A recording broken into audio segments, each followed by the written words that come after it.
Hello everyone, this is Sharmin Yasmin. Today I'll be walking through the process of completing our first hacking lab using the Cubtrix Level 1 virtual machine.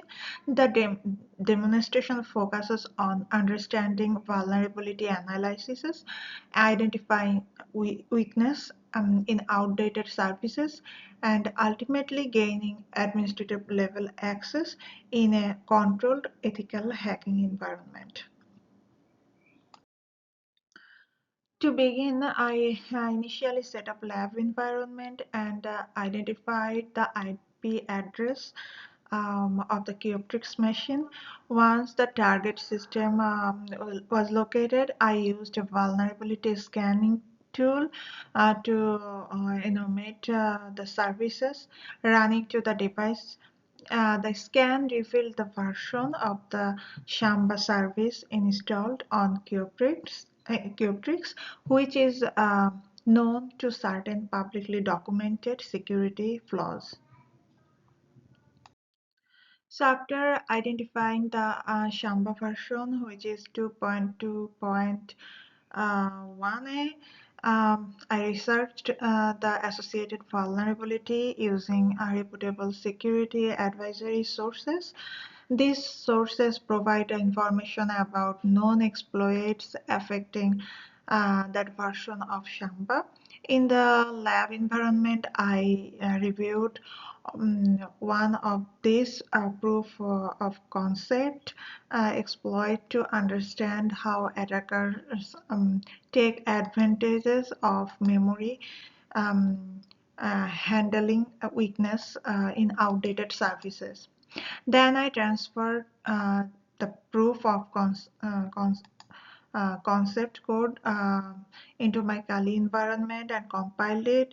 Once compiled, the program demonstrated that vulnerability was presented and exploitable on the Cubtrix machine. This result is gaining limited access to the system, confirming that Shamba services was misconfigured and unpatched.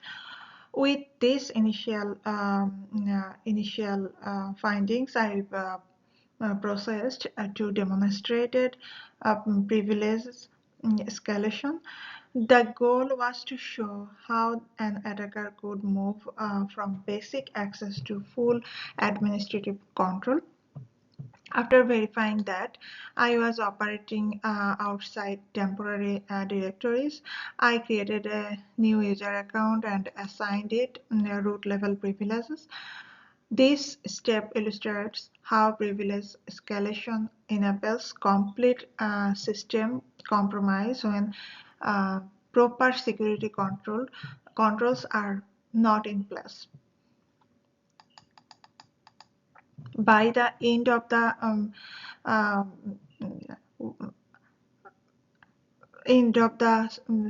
part, I successfully created a username and a password on a Cubtrix system, demonstrating full administrative access.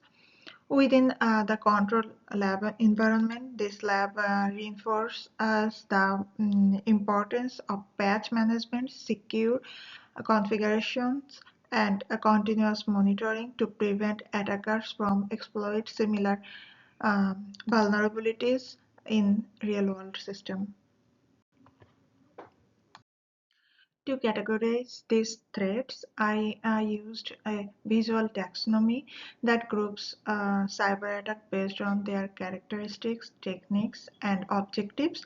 These visual groups attacks by how they work, malware that infects system, code-based technique that manipulate execution, web-based attacks that target people, and operating system attacks that exploit memory or permissions.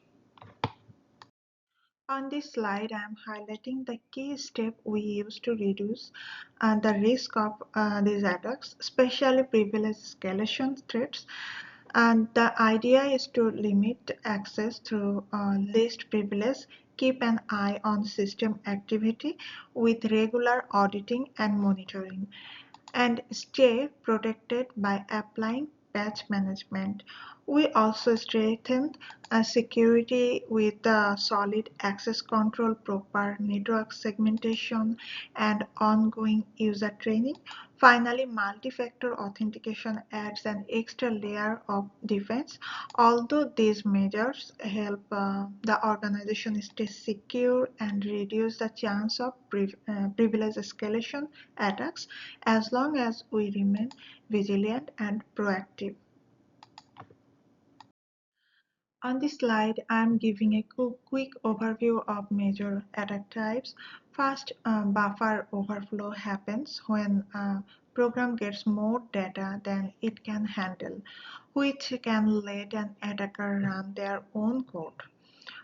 This can result crashes, unpredictable behavior, or the execution of attacker control code, often enable privilege escalation. Next, privilege escalation is when mm, someone takes advantage of a flow to move from a normal user account to full administration or root access. Rootkits are tools designed to handle an attacker's presence by counseling files, processes, or system activities.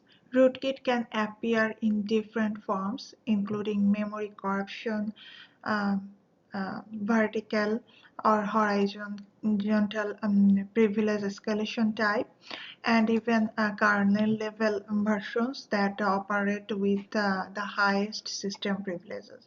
Although these examples shows how attackers gain control and stay hidden inside a system.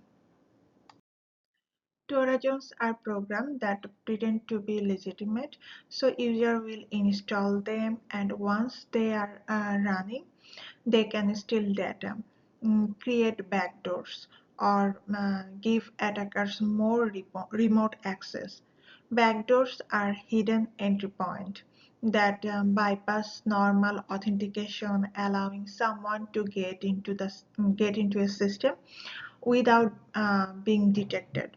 Virus virus spread by attaching themselves to file or program, or once they execute, they can corrupt data or um, disrupt the system. Once return-oriented programming (ROP) is a more advanced technique where attackers chain together small pieces of existing code to perform malicious actions, often as a way to get around more security protections.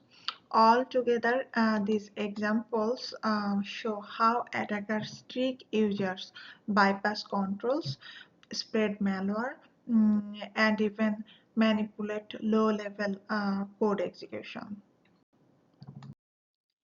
Remote access Trojans, or RATs, are tools that let attackers take full remote control of a system, often by created hidden backdoors that stay active inside the operating system.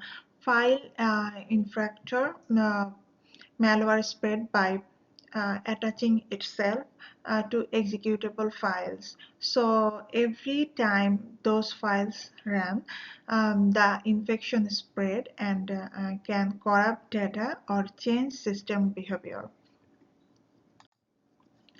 And finally, social engineering attacks focus on people rather than technology.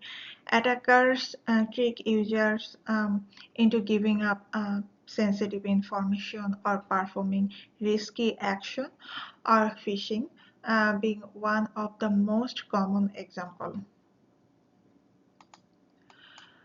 Together, these threats shows how attackers can gain access, spread malwares, and manipulate users to compromise the system.